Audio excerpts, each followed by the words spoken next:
Chapter को आज खत्म करते हैं और आज का जो टॉपिक है उस टॉपिक में हम लोग जानेंगे कि आपातकाल जब भारत में लगा उसके बाद की राजनीति कैसी रही। पिछला वीडियो में हम लोगों ने देखा कि जो इंदिरा गांधी है, इंदिरा गांधी की सरकार डूबने वाली थी। सुप्रीम कोर्ट भी बहुत तरह की चीजों को जारी कर चुके थे जिससे इंदिरा गांधी को बहुत नुकसान होने वाला था। उसी के बीच में क्या करती है इंदिरा गांधी, आपातकाल की घोषणा कर देती है और संपूर्ण भारत में आपातकाल लग जाता है। आपातकाल से सबक भी हम लोगों ने कुछ चीज मिला था कि अब आपातकाल क्या प्रूव किया, तो लोकतांत्रिक देश, जो हमारा लोकतांत्रिक देश है, इसको हटाने में बहुत ताकत लगाई गई, इस चीज को वो प्रूफ करता है। ये सब चीज हम लोग पीछे वाला वीडियो में पढ़ चुके थे। आज का जो टॉपिक है, मेन टॉपिक हमने लिया है आपातकाल के बाद की राजनीति, और इसी को हम लोग आज जानेंगे कि आपातकाल जब हुआ उसके बाद, जब आपातकाल खत्म हुआ तो उसके बाद की राजनीति कैसा रहा। तो मैं आप लोगों को बता दूं कि भारत में उस समय आपातकाल जो है लगभग 18 महीने तक रहा था। उसके बाद फिर से राजनीतिक दौर चला, तो कैसा चला इसके बारे में जान लेते हैं। तो लिखा हुआ 18 महीने तक आपातकाल रहा। उसके बाद छठे लोकसभा चुनाव की घोषणा की गई। 5वीं लोकसभा चुनाव में हम लोगों ने पढ़ा था ना।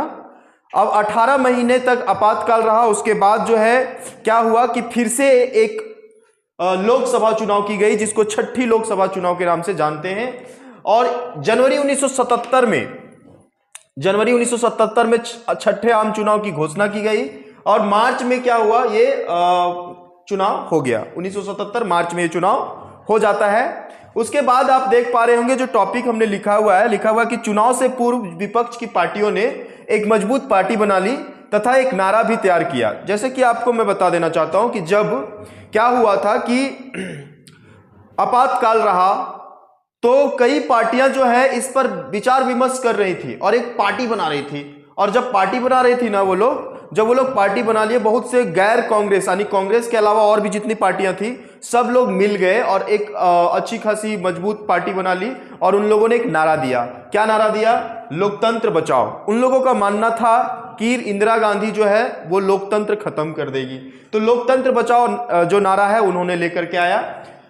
और यहां पर लिखा हुआ जेपी यानी जयप्रकाश के नेतृत्व में एक पार्टी बनी उस समय, और वो पार्टी थी जनता पार्टी। कौन सी पार्टी थी? जनता पार्टी। जनता पार्टी के नाम से जयप्रकाश जो थे उसके नेतृत्व में एक पार्टी बनी। जब देखिए, मैं आपको एक बार और क्लियर कर दे रहा हूं कि जब आपातकाल था तो आपातकाल के पीरियड में बहुत से नेताओं ने, बहुत से गैर कांग्रेस पार्टियों ने अलग अलग प्रकार के क्या बना लिया, पार्टी बना लिया। और कई पार्टी मिल करके एक मजबूत पार्टी बना ली। क्यों? कांग्रेस जो इंदिरा गांधी थी उनको हराने के लिए। ठीक है, तो यहां पर जयप्रकाश नारायण के नेतृत्व में, यानी जयप्रकाश नारायण जी जो थे उनके नेतृत्व में एक पार्टी बनी जिस पार्टी का नाम था जनता पार्टी। और जगजीवन राम के नेतृत्व में एक और पार्टी बनी जिस पार्टी का नाम था, देख पा रहे होंगे, कांग्रेस फॉर डेमोक्रेसी। उस पार्टी का नाम था कांग्रेस फॉर डेमोक्रेसी। ठीक है, इस पार्टी का नाम जो है कांग्रेस फॉर डेमोक्रेसी रखा गया। और यह पार्टी किसके नेतृत्व में बना था? जगजीवन राम के नेतृत्व में बना गया था। बाद में जनता पार्टी तथा गैर कांग्रेस की पार्टियों ने आपसी सहमति कर ली तथा सभी वोट एक ही जगह मिले। मतलब समझ रहे हैं आप कि जनता पार्टी जो जयप्रकाश के नेतृत्व में बना था वो, और जगजीवन राम के नेतृत्व में जो कांग्रेस फॉर डेमोक्रेसी बना था वो, और भी कई ऐसी पार्टियां जो कांग्रेस में नहीं थी, गैर कांग्रेस की पार्टी एक हो गए और सभी के वोट एक ही जगह पड़े, यानी सभी पार्टियों की वोट एक जगह एकत्र होकर के पावरफुल बन गया। ठीक है, अब इस जो छठे आम चुनाव हुए थे, और यहां पर छठे लोकसभा के जो चुनाव हुआ आपातकाल के बाद, उस चुनाव में एक तो इंदिरा गांधी थी, दूसरा कौन था? तो दूसरा जयप्रकाश के नेतृत्व में जो जनता पार्टी बनाया गया, जगजीवन राम के नेतृत्व में जो कांग्रेस फॉर डेमोक्रेसी बनाया गया, ये सब मिलजुल करके क्या बन गए थे? जनता पार्टी ही बन गए थे। तो इन दोनों के बीच जो है बहुत बड़ा टक्कर रहा। और इसका परिणाम क्या रहा ये हम लोग जानेंगे। परिणाम क्या था? इसका परिणाम यह था कि कांग्रेस की पहली बार हार हुई। स्वतंत्र भारत के बाद पहली बार कांग्रेस जो है हार जाती है। 35% से भी कम वोट आते हैं इनको। और उस समय उस चुनाव में, छठे आम चुनाव में जो है कुल जो है 154 सीटें ही प्राप्त कर पाई थी कांग्रेस पार्टी, यानी जो इंदिरा गांधी की पार्टी थी। जनता पार्टी ने कुल अकेले, यहां पर देख पा रहे होंगे, आपको मैं पहले बता चुका हूं कि ये जो जनता पार्टी थी ना, और जितने भी गैर कांग्रेस पार्टियां थी सब मिलकर के जनता पार्टी का हिस्सा बन चुके थे।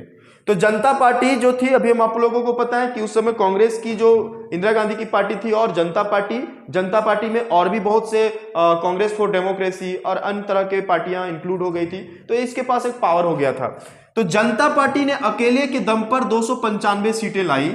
और गठबंधन का बात अगर करें हम, जैसे कांग्रेस फॉर डेमोक्रेसी और भी जितने भी गैर कांग्रेस पार्टियां थी, सब लोग जो गठबंधन सरकार बना रहे थे, गठबंधन किए हुए थे, उन लोगों का सीट अगर काउंट करेंगे तो टोटल 330 सीटें प्राप्त हुई थी उनको। ठीक है, टोटल कितनी हुई थी? 330 सीटें प्राप्त हुई थी। अब हुआ क्या कि जनता पार्टी की कुल सीटें थी 295 और गठबंधन सरकार के जो गठबंधन पार्टी बनी हुई थी और भी लोग जो जुड़े हुए थे उनकी सीट को इंक्लूड कर दिया जाए तो 330 हो जाता है। अब होता क्या है कि जनता पार्टी का नेता थे कौन? देसाई साहब। कौन थे? देसाई साहब। वही देसाई साहब जो इंदिरा गांधी के विरोध हमेशा रहे और उनका एक सपना था पीएम बनने का। तो उन्होंने क्या किया कि जनता पार्टी के पक्ष में थे, तो जनता पार्टी तो 295 अकेले लाया था, तो पार्टी जो जनता पार्टी का नेता है वही बनेगा भाई पीएम। तो उस समय वो कितना, आई थिंक 80 प्लस था उनका उम्र। तो उस समय जो है जनता पार्टी के द्वारा पीएम पद में किसको शामिल किया गया? देसाई साहब को शामिल किया गया। और ये 18 महीने तक रहे। 18 महीने तक क्यों रहे ये मैं अभी बात करूंगा, लेकिन ये अपने पद पर यानी पीएम पद पर 18 महीना रहे और वो पीएम बने हुए थे किसके पार्टी से? जनता पार्टी से। ठीक है, अब क्या हुआ कि जब ये पीएम बने ना देसाई साहब, तो उन्होंने एक आयोग बनाया। उस आयोग का नाम था शाह आयोग। क्या नाम था? शाह आयोग।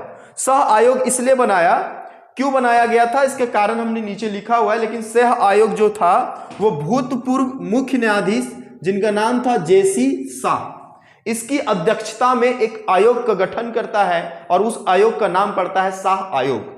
इस आयोग को बनाने का मुख्य उद्देश्य ये था, मुख्य कारण ये था कि जब आपातकाल लगी हुई थी उस समय इंदिरा गांधी के द्वारा बहुत से सिस्टम में गड़बड़ी कर दी गई थी। उन सभी गड़बड़ियों को क्या करना था? जांच पड़ताल करना था और उनको सुधार करना था। अगर आपसे पूछा जाए, क्या पूछा जाए कि शाह आयोग का गठन का कारण क्या था, शाह आयोग का गठन किसके द्वारा किया गया, शाह आयोग की गठन किसकी अध्यक्षता में हुई, तो ये 3-4 क्वेश्चन बन करके आते हैं। तो सबसे पहले शाह आयोग का गठन देसाई साहब के द्वारा किया गया था और वह किसकी अध्यक्षता में की गई थी? तो अध्यक्षता जो थे मुख्य न्यायाधीश थे और उनका नाम था जेसी शाह। इसकी अध्यक्षता में शाह आयोग का गठन किया गया।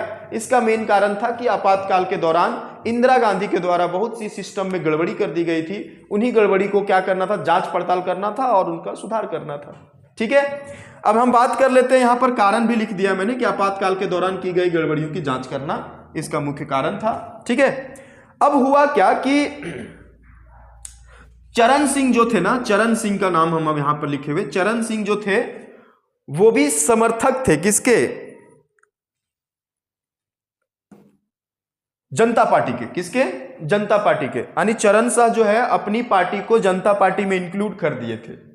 ठीक है, तो जब ये इंक्लूड कर दिए थे तो बाद में क्या हुआ कि चरण सिंह और मोरारजी देसाई के बीच में थोड़ी मोड़ी अनबन हो गई। अनबन होने का कारण ये था कि जैसे बात अगर हम करें तो जगजीवन राम, चरण सिंह और देसाई साहब 3 ऐसे नेता थे। जैसे कि जगजीवन राम जो है वो कांग्रेस फॉर डेमोक्रेसी के तरफ से थे। जनता पार्टी में जो थी वो जनता पार्टी में कौन थे? तो जनता पार्टी में देसाई साहब थे। और ये भी तो गैर कांग्रेस पार्टी थी, जो एक गैर कांग्रेस पार्टी थी जो चरण सिंह चलाते थे। ठीक है, तो ये तीनों बहुत ही प्रभावशाली, बहुत ही अनुभवी नेता थे। तो जब जनता पार्टी में ये तीनों पार्टियां इंक्लूड हो गई, तो तीनों पार्टियां इंक्लूड हुई तो जीत गया कौन? जनता पार्टी जीत गया इलेक्शन में। तो तीनों लोग सोच रहे थे कि मैं पीएम बनता, मैं बनता, लेकिन बना कौन? देसाई साहब। जब देसाई साहब जब बन गए पीएम, तो ये जो थे ना चरण सिंह और देसाई साहब के बीच में थोड़ा सा अनबन हो गया। तो अनबन हो गया और ये लोग अलग हो गए। और जैसे ही चरण सिंह अलग हो गए किससे? देसाई साहब से, तो इधर हाथ फैला के बैठे हुए थे कौन? संजय गांधी और इंदिरा गांधी। उन लोगों ने कहा कि तुम अपना समर्थन जो है वो वापस ले लो। किससे ये समर्थन दिया था? तब जनता पार्टी की सरकार सरकार बना पाई थी, जनता पार्टी के लोग सरकार बना पाए थे। किसके समर्थन से? चरण सिंह के समर्थन से और जगजीवन राम के समर्थन से। तो चरण सिंह जब अलग हो जाता है जनता पार्टी से, तो चरण सिंह को इंदिरा गांधी की पार्टी कहती है कि आप जो समर्थन दिए हुए हो उस समर्थन को वापस ले लो। तो ये चरण सिंह बोलते हैं कि इससे हमको क्या फायदा होगा?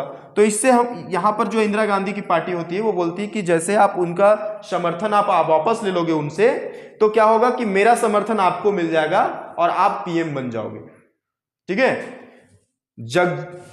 ये देखिए, जगजीवन राम जो हैं उनके समर्थन और चरण सिंह के समर्थन जनता पार्टी को थी। तब जनता पार्टी ने अपनी सरकार बना पाई और सरकार के रूप में यानी पीएम के रूप में जो है देसाई साहब बैठते हैं। लेकिन यहां पर ये तीनों लोग चाहते थे कि मैं बनता, जगजीवन राम, चरण सिंह और देसाई साहब बैठ जाते हैं। देसाई साहब कुछ दिन के बाद क्या होता है, थोड़ी बड़ी अनबन होने लगती है, तो चरण सिंह और देसाई साहब के बीच ज्यादा खटास हो जाता है। तो देसाई साहब अपनी पार्टी से चरण सिंह को क्या करते हैं, निकाल देते हैं। और जैसे निकाल देते हैं तो इंदिरा गांधी की पार्टी जो है चरण सिंह के पास जाते हैं और कहते हैं कि आपने जो समर्थन दिया हुआ है उस समर्थन को आप वापस ले लें। तो जैसे आप उनको वापस लेंगे उनकी सरकार गिर जाएगी। कैसे गिर जाएगी भाई? क्योंकि आपका जो समर्थन है उसका वहां से वापस आना और मेरी कांग्रेस पार्टी की जो समर्थन है आप में चला जाएगा, तो आपका ज्यादा बहुमत हो जाएगा। ठीक है, तो आपको हम पीएम बना देंगे। बोला ठीक है। अब ये क्या करते हैं, चरण सिंह जो है वो वापस ले लेते हैं अपना समर्थन। जैसे ही वापस लेते हैं अपना समर्थन तो उनको जो है देसाई साहब को हटा दिया जाता है पीएम से पद से, है ना। पीएम पद से उसको क्या होता है, हटा दिया जाता है और 4 महीने के लिए चरण सिंह को पीएम बना दिया जाता है। अब बोलोगे सर 4 महीने के लिए बनाया गया था? नहीं, उनका हटना और ये पीएम पद में बैठ जाते हैं। लेकिन चरण सिंह जैसे ही पीएम पद में बैठते हैं, ठीक उसके 4 महीने के बाद क्या होती है, कांग्रेस अपना समर्थन वापस ले लिया। कांग्रेस जो है अपना समर्थन वापस ले लेता है। यही राजनीति होता है। एक बच्चा था, छोटा सा बच्चा था, उसका बाप जो था ना बहुत बड़ा नेता था, पॉलिटिशियन था, वो राजनीति करता था और अपने बाप को देख देख के इंप्रेस हो जा रहा था, भाई हमको भी अपने पापा के जैसा नेता बनना है। और जब भी उनके पापा जाते थे किसी पार्टी में, किसी मीटिंग में, तो वो बच्चा बोलता था, उसका बेटा बोलता था कि पापा हमको राजनीतिक सिखाइए, राजनीतिक सिखाए, परेशान कर देता था। एक दिन क्या हुआ कि उसका बाप जो है वो बोला कि तुमको राजनीतिक सीखना है? बोला हाँ सीखना है। बोला कि तुम छत चल जाओ, और उस नेता का ना घर था 3 मंजिला, बोला 3रा मंजिला चला जाओ और वहां से छलांग लगाना, मैं नीचे रहूंगा, मैं तुम्हें गिरने नहीं दूंगा। वो बच्चा था, है ना। बोला चलो ठीक है। वो गया 3रा मंजिला और वहां से कूद गया और उसका बाप उसको नहीं बचाता है, वो जमीन से गिरता धड़ाम। बोलता है ये आपने क्या किया? बच्चा उठता है रोते हुए, बोलता है आपको तुमने कहा था राजनीतिक सिखाओ, आपने तो मुझे जमीन पर पटक दिया। बोला ये राजनीति का पहला पार्ट है, अपने बाप पर भी भरोसा नहीं करना। तो यहां वही हुआ। कांग्रेस की पार्टी ने क्या कहा, कांग्रेस की पार्टी ने कहा चरण सिंह को, क्या कहा कि तुम अपना समर्थन वापस ले लो तो देसाई साहब पीएम पद से हट जाएंगे, और जैसे तुम उसका अपना समर्थन वापस लोगे हम कांग्रेस की पार्टी जो है तुमको समर्थन करेंगे, तुम पीएम बन जाओगे। चरण सिंह वही करता है, उसका देसाई साहब की पार्टी से अपना समर्थन वापस ले लेता है। देसाई साहब को एक नोटिस आता है, गैर जिम्मेदार भाई तुम हटो, नहीं हो पाएगा। और इधर कांग्रेस का समर्थन मिल जाता है किसको? चरण सिंह को। तो चरण सिंह को जैसे कांग्रेस का समर्थन मिलता है तो ये पीएम बन जाते हैं, और जैसे ही पीएम पर बैठते हैं उसके 4 महीने बाद कांग्रेस की पार्टी अब इसकी पार्टी से यानी चरण सिंह की पार्टी से अपना समर्थन वापस ले लेते हैं। तो जैसे ही ये अपना समर्थन वापस जाते हैं तो वहां पीएम पद खाली हो जाता है, फिर से इनको हटा दिया जाता है। और उसी समय एक चुनाव होता है, मध्य अवधि चुनाव। मध्य अवधि चुनाव का घोषणा होता है, और मध्य अवधि चुनाव जनवरी 1980 में हुआ, जिसमें कांग्रेस आई। हमने लिखा है कांग्रेस आई, तो कांग्रेस आई का मतलब इंदिरा, ठीक है। जो कांग्रेस आर था वही कांग्रेस आई बन गया, और अभी तक वही कांग्रेस चल रही है। तो कांग्रेस आई जो है वो 353 सीट लाते हैं, और फिर से किसकी सरकार बन जाती है? कांग्रेस की सरकार बन जाती है। अब छोटा सा टॉपिक यहां पर यह भी बन सकता है कि मध्य अवधि चुनाव की करने का क्या कारण था, क्यों जरूरी पड़ा भाई इसका? तो इसके कुछ कारण थे कि देश में कोई बड़ा बदलाव नहीं हुआ था। जैसे कि जब कांग्रेस की सरकार नहीं बनी, देसाई साहब की सरकार बनी, तो कोई बड़ा बदलाव नहीं कर पाया वो, ठीक है। दूसरी बात ये था कि 22 महीने में जो थी वो 2-2 पीएम को लोगों ने देख चुका था, तो उसको लगा यार ये लोग ठीक नहीं है, कांग्रेस ही ठीक थी, तो कांग्रेस को लाने का मन बना लिया। आपसी मतभेद बहुत ज्यादा था जनता पार्टी में, जिससे पार्टी कमजोर हो रही थी। इन सभी चीजों को लेकर के जो है वो मध्य अवधि चुनाव करने की आवश्यकता पड़ी। तो यहां पर आपका जो चैप्टर है वो खत्म हो जाता है। अब जो है ये चैप्टर के बाद हम लोग नेक्स्ट चैप्टर पढ़ेंगे जो भी बचेगा, और इसको आप लोग देख लीजिएगा, इसका फोटो हम भेज दे रहे हैं और आप लोग उसका नोट बना लीजिएगा, ठीक है। कोई प्रकार का दिक्कत होगी, अगर किसी प्रकार का कोई टॉपिक आपको बाउंस कर रहा होगा तो आप कमेंट सेक्शन या मेरा व्हाट्सएप में भी आप हमें सवाल कर सकते हैं, ठीक है। Thank you.